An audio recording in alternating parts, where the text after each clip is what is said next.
Hi, my name's Terri Frew. I'm adjunct faculty at Michigan Tech University, and I am the interim director and curator of the Rose Gallery space.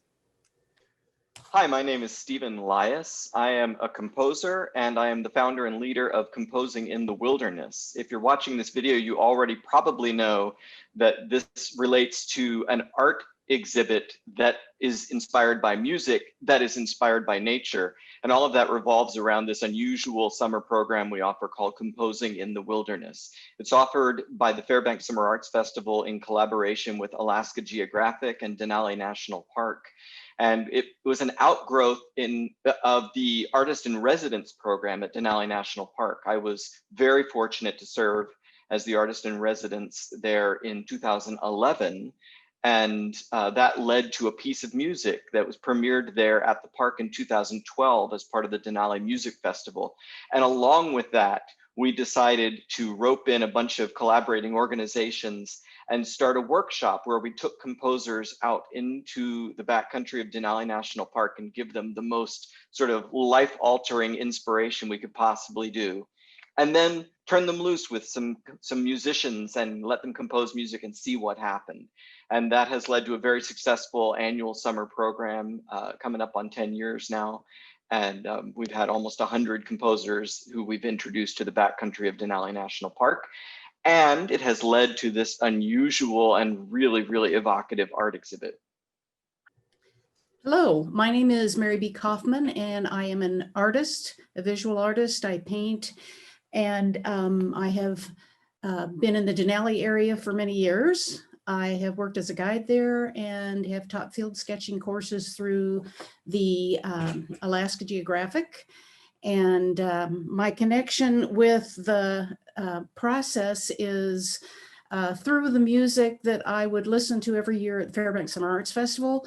And at one point in 2015, I asked Stephen if I could connect with some of the musicians and see if I could use their music to paint from. And my first person that I contacted was Christina, and she said yes. So I ended up doing paintings based on that, which are actually right behind me. And that kind of got the process started in 2017 with the Elements group. We asked Stephen if it'd be possible to do a show in conjunction with the Composing in the Wilderness program. And he said yes, of course. And it just kind of went from there. So it's been a wonderful process. Hi, my name is Christina Russnak. I'm a composer and a 3-time participant in Composing in the Wilderness. I've known Stephen Lias since 2009. And when the Composing in the Wilderness program first began, I remember very excitedly signing up as early as possible. I had met Mary B during the 2012 and 2013 Composing in the Wilderness sessions. And when she contacted me in 2015, again, I was very excited. And I not only used both of those images as covers for my work, Technolika, but I also have developed a process by which I work with visual artists on many of my covers. Most recently, a piece about a stream and a brook was created by a graphic artist here in Portland. So it's been a very exciting journey, learning more and more about the artistic process. This Elements program is just so exciting to participate in, and it was wonderful to work with each of the different artists and see how the interpretations of our music was translated into visual art. I'm very, very excited that it's going to be shown here in Michigan. My name is Ren Carroll. I'm a visual artist. I work in fiber, mostly quilts. I live in Fairbanks, Alaska now, but for 54 years, I lived just outside Denali National Park. So I have a really close connection with the park itself. The Elements group that Mary B talked to was really excited about this project.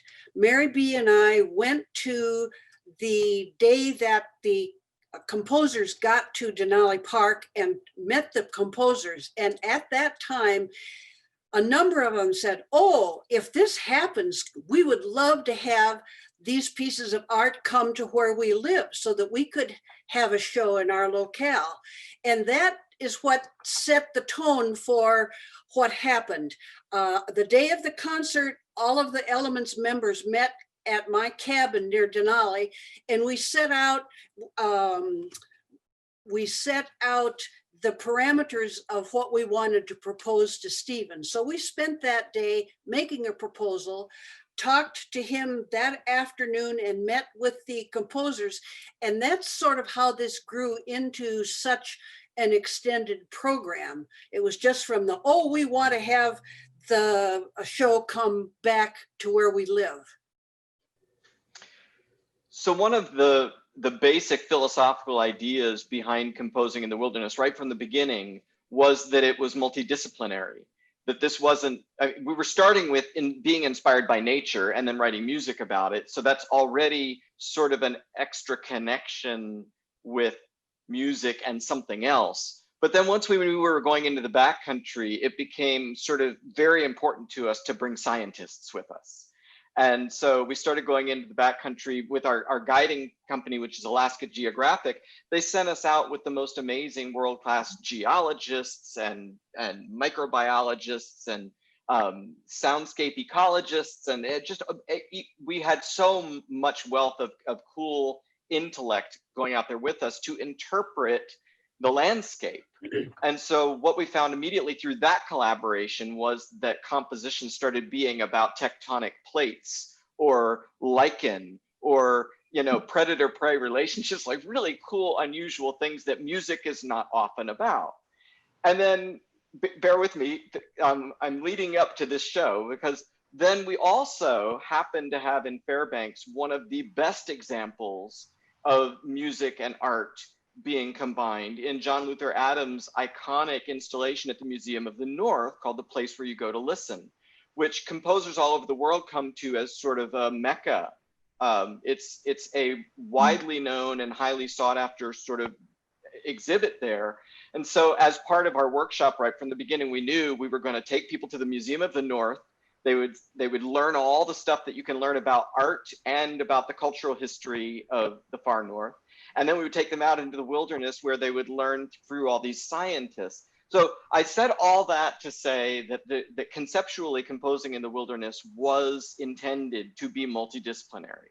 So you can imagine my delight when I was approached at the idea of having artists respond to our music by making further art from that. And Mary B and Ree, please remind me, who was it that first, I know Mary B, you and Christina had an initial collaboration, and what year was that? That was in 2015. And 2015, okay. Yeah, that winter I contacted you and then I contacted Christina and she very generously said yes. And so I kind of immediately went to work to set up a canvas and have that immediacy of response to the music after listening to it many times, because you had graciously put that music on the website, which was so helpful. I mean, it really made a difference.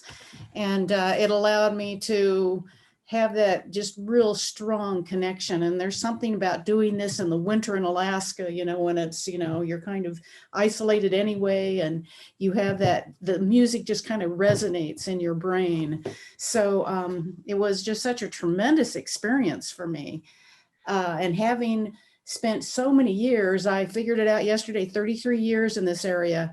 And every year I go into the park and every year I sketch and I listen to the sounds and I walk up creeks and I, you know, just suck in all of the wonderful landscape, from the grandest vistas to the, you know, delicate details. And when it's processed through the music, it just reinforces that connection for me. And it's, you know, it really feels good. And so so that was in 2015. And when summer, you made that piece of art, which is sitting right behind you there, It also includes visual elements from the score, right? You didn't just choose to listen to the sound, but you also included like actual parts of the musical score, right? I did. I mean, I could bring it up here. Yeah, hold it up to the camera. Yeah, it has, Christina sent me the actual score. And so I broke it down and I was able to put it through my computer and put it on a material that I was able to adhere to the painting surface. And then once that was on, I started listening again to the music and started laying down the shapes and the feeling of the water moving as it comes down from the mountains. So you have, you know, this kind of transition as you move towards the foreground. Yeah. And for me, this was, and I actually had extra pieces, so I did a second one,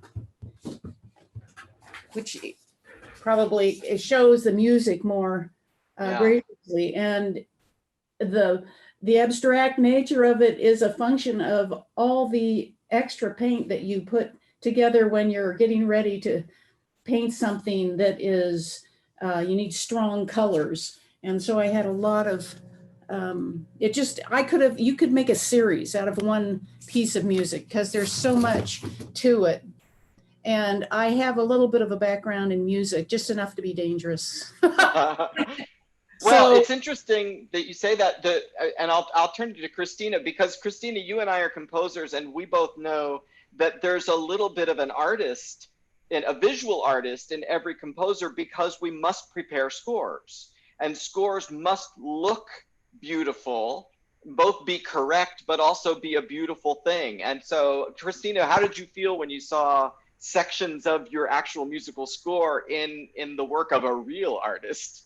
Well, it's interesting because it was so moving. I have an art history, was my minor in my graduate studies.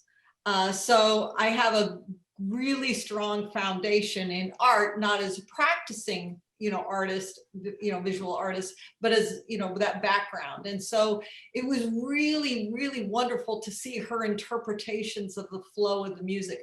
So there were two pieces that I think, Mary B, that you listened to. Flow, which in 2012 when I attended, was really about the water. And it was about, we looked on the, what hike was it, Steve, that we went down the big mountain and the water was flowing down at the cathedral mountain? Was it the day that we set up the sound station with David? Yeah. Yeah, that was Cathedral Mountain. Yeah, and so I have images of that, the flowing water, and we listened very carefully with sound scientists to the burbling of the water. And then in 2013, we worked with the geologist at the Tecnolica River with that, I don't remember the formation, the geological formation. And so you have the whole dichotomy of this big stone wall and then the flowing river down below. So I'm not sure, Mary B, which one that you were really, I think it was Flow that inspired you, but I'm not really sure. Yeah, Flow was the initial piece that I listened to. And I mean, it just resonated with me. I mean, I've spent so much time at Tecnolica, it just like, whoa, it was. Yeah. So what I also did was I with her two paintings and Flow, I'm like, I couldn't put it just on one. So I ended up putting, on Tecnolica too, saying so I could show both of these images. So when you say you put them on, you made them the cover of the cover published score? Oh, the cover great. of the published score. So that's great. So that's great. It was wonderful. It was wonderful. So this was the first time that this idea had started to have legs. And then before I toss it to Ree, I want to say, I don't know if you know this, Ree, but as in the same way that one of the sort of unalterable parts of our workshop is always to go to the place where you go to listen at the Museum of the North, another part of it is to go out to Eielson Visitor Center, specifically to look at the marvelous multi-pieced quilt that dominates the whole wall of the visitor center out there. it's not every artist that would get a permanent piece of the building devoted to a permanent piece of art like that. And so I think it's one of the most inspiring parts of the trip as our composers stand there in awe at what you created. And so even before this collaboration started, you were a name that got said in our workshop every year, and your art was always sort of admired. So now taking it back to how Mary B and you got that going, did Mary B, did you bring did the Elements group exist already and then you brought this idea to them, or what was the inception of events? Well, after I did the painting, I believe I was a part of the Elements group because we had a show that summer together. And in 2017, when I mean, this all happened really fast. It was amazing because I contacted you the summer of 2017. I immediately contacted the Elements. They said, oh yeah. And then by the time, because the first time I heard, I think it was in Fairbanks that year, is when I heard the show, and then spoke to you. Anyways, once everyone said yes, then we approached you again, or I approached you again and asked you, and you said yes, and we sat down before the next performance. So this was in a matter of days. Yeah, it was it happened very quick. It was so exciting. I mean, we were just talk a little bit, Ree, about your role in the beginnings of this and what you thought of it when the idea was raised. And well, the thing that's impressed me a lot about this whole thing is how collaborative we've been able to be right from the get-go. I mean, that initial meeting where the composer said, oh, we want to see this art, you know, at our own location, that's what set us to really thinking. And we had to spend a couple of weeks thinking about how we could make this travel. So the size of our pieces were geared so that they could travel and so on. I have to say that after the concert, within 2 days, Stephen sent us recordings of the music so we could immediately launch into our projects, and we listened to them for hours and hours. Many of us had never done anything with music in the past, so this was a big undertaking for us. Then as we were talking about it, we thought, well, gee, if people could be listening to the music. So we contacted Stephen, and he says, oh, sure, we can do QR codes. And so then that happened. And then later, and then we talked to the artists, I mean, to the composers and the artists, and the idea came up that it would be really interesting for viewers who were seeing the show to have the music in front of them. And I know that when I went to the Bear Gallery and saw the show, there was a person looking at the music and was humming along to the music as he was looking at the piece. And he probably listened to it with a QR code too. But I think it just met so many people on so many different levels. And every time an idea came up, it never got shut down. It just grew, and the whole project became more because of the kind of people that we're working with here. Yeah. And there's you just reminded me of a funny aspect of your process that was influenced by our process. I don't know which of the artists latched onto this, but when I introduce the concert each year, I tell the audience that the composers are given their instrumentation literally by selecting it out of a hat. They don't know what instruments they're going to be writing for. And so they pull their instrumentation out of a hat, and then that's what they write for. And so then, as I recall, the artists decided that they would each do two pieces, right? And that they would, three. They each did 3 pieces, but they would likewise randomly select them out of a hat, mirroring the same sort of surprise selection that the composers had had. Absolutely. And as I say, some of us had more musical background than others. And so some of us listened to modern music, I don't know if that's what you'd call it, for the first time. And it took a while. And I'm amazed at how much more I know and understand about music, and actually how much I understand about the place where the music was composed just by listening to these things over and over. It was a wonderful experience for all of us. And that, you know, what you just said is a reminder. You have also been an artist in residence at Denali National Park. Yes. And it's such a, Mary B, have you been as well?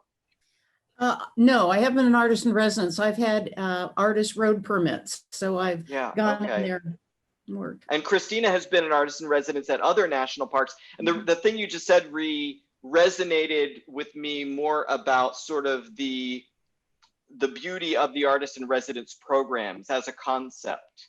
That if we accept sort of as a basic premise that artists of all disciplines respond to inspiration, and that maybe helps them create better art, then where better in the world than, you know, I got my Denali picture back here, where better in the world than Denali National Park or the interior of Alaska to find sort of epic, life-changing inspiration. And I just think that what all of us are expressing is a testament to the fact that arts and national parks and wilderness in general are just such a wonderful and evocative and sometimes explosive combination. They can really produce things that move people, move us as artists, but also move the visitors who come into these places. To bring this a little full circle, in 2019, Steve was unable to lead the Composing in the Wilderness group. And so I was very, very honored that he asked me to fill in for him. So I took the Elements exhibit was at, where was it? It was in Fairbanks at Bear Gallery. Bear Gallery. So I took the participants of Composing in the Wilderness in 2019 to the gallery to see the images and to hear the music then.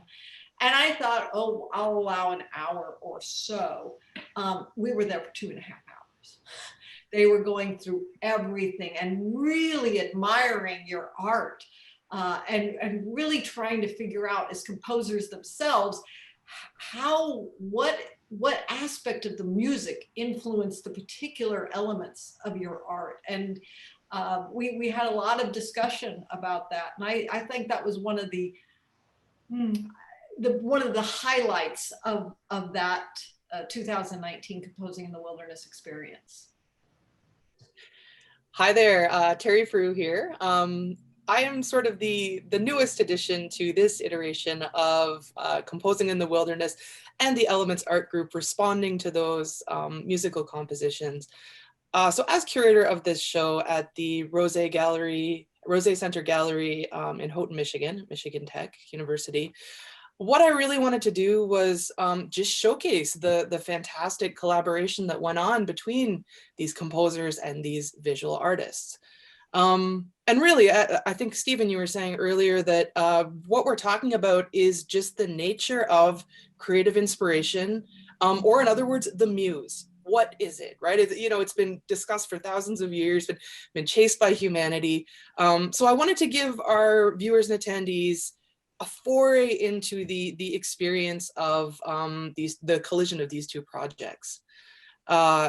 As we said before, there's QR codes where the attendees can use their smartphones to listen to the musical compositions, as well as we will be displaying the actual musical scores themselves. So if you're lucky enough to be able to read them, you can hum along. And there is a dialogue that goes on between the visuals of those scores and the visuals of the artworks that's quite delightful. In the art world, we do talk a lot about media. So that's what the art is made from, what it's constructed from.